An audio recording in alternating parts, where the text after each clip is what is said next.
नमस्कार शेतकरी बंधूंनो, मी अमित रामचंद्र जगदाळे, राहणार राजगुरुनगर, तालुका खेड, जिल्हा पुणे. माझं KS ॲग्रो सर्व्हिसेस वाकी या ठिकाणी खत बियाणे औषधाचं दुकान आहे. आज आपण काकडीच्या प्लॉटवरती आलो आहोत. पवळेवाडी या गावात आपण आलो आहोत. नमस्कार, तुमचं नाव सांगा. स्वप्नील पवळे. स्वप्नील पवळे, पवळेवाडी या गावातील स्वप्नील पवळे हे शेतकरी आहेत. यांच्या प्लॉटवर आपण आज आलो आहोत. ही जी काकडी आहे, या काकडीची जात कोणती आहे?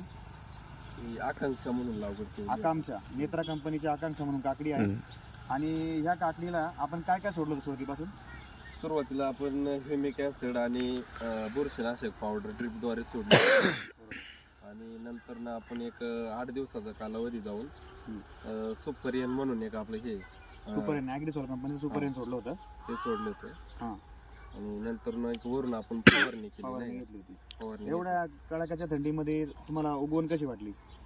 उगवण 90% झालेली आहे. 90% जवळपास उगवण झालेली आहे. आणि वाढ त्या मानाने जर पाहिलं थंडी तर त्या मानाने चांगली वाढ आहे. आपण पाहू शकता या ठिकाणी ही झाडाची वाढ पण चांगली आहे. जवळपास ही मला वाटते 24-25 दिवसाची काकडी, बरोबर? हो. तरी वाढ त्या थंडीच्या मानाने वाढ चांगली आहे. आणि ह्याला आपण जे आता नवीन खत तुम्हाला दिले 1448, बरोबर? 48. हां, ते तुम्ही 2 टप्प्यावर सोडा. त्यानंतर तुम्हाला ह्यामध्ये अजून चांगली वाढ आणि फुटवा दिसेल.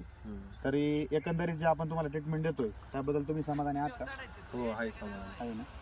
आणि तुम्हाला काय काय अजून काय सांगू म्हणजे काय अपेक्षा काय वाटते अजून त्यामध्ये काय? प्लॉट आपल्याला जेणेकरून नाही का कमी दिवसामध्ये कव्हर झाला पाहिजे, नाही का?